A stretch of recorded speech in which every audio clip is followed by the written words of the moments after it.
নমস্কার। আজকে একটা ছোট্ট বিষয় নিয়ে চলে এলাম আলোচনা করার জন্য। তো আজকে আমাদের বিষয় হলো ডিম তো আমাদের স্বাস্থ্যের জন্য খুবই উপকারী, এটা আমরা জানি।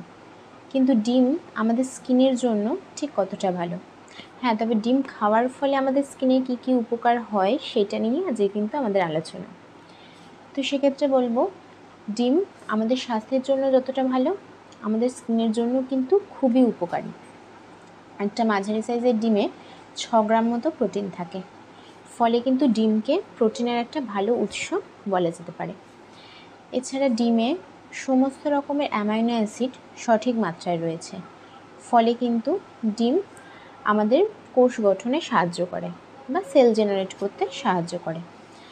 এছাড়া ডিমে রয়েছে ওমেগা 3 ফ্যাটি অ্যাসিড আর আনস্যাচুরেটেড ফ্যাটি অ্যাসিড, যেটা কিন্তু আমাদের স্কিনের জন্য খুবই উপকারী। ডিমে শক্তিশালী অ্যান্টিঅক্সিডেন্ট রয়েছে।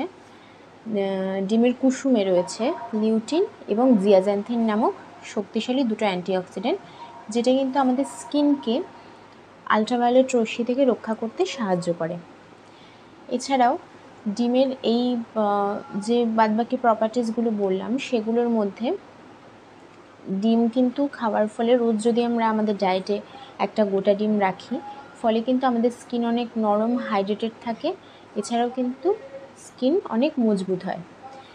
Omega 3 fatty acid, unsaturated fatty acid এগুলো কিন্তু আমাদের স্কিনে অয়েল প্রোডাকশনে সাহায্য করে, যার ফলে কিন্তু আমাদের স্কিন অল্প বয়সে কুঁচকে যায় না, বা অল্প বয়সে আমরা অনেকের স্কিনই দেখি অনেক বেশি বয়সের ছাপ এসে যায়।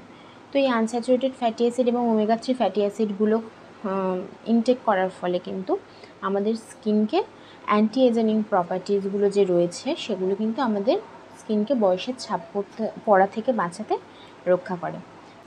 তাহলে আমরা কিন্তু আমাদের রোজকার ডায়েটের মধ্যে ডিমকে রাখতেই পারি, এবং সেটাও গোটা ডিম, মানে কুসুম সহ একটা ডিম।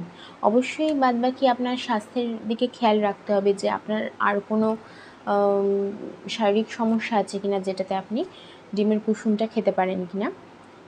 কিন্তু যদি আপনার কোনো শারীরিক সমস্যা না থাকে, সেক্ষেত্রে কিন্তু একটি গোটা ডিম কিন্তু আপনি আপনার ডায়েটে রাখতেই পারেন। আজকের মতো এইটুকুই। ভালো লাগলে লাইক, কমেন্ট আর শেয়ার করতে ভুলবেন না। নমস্কার।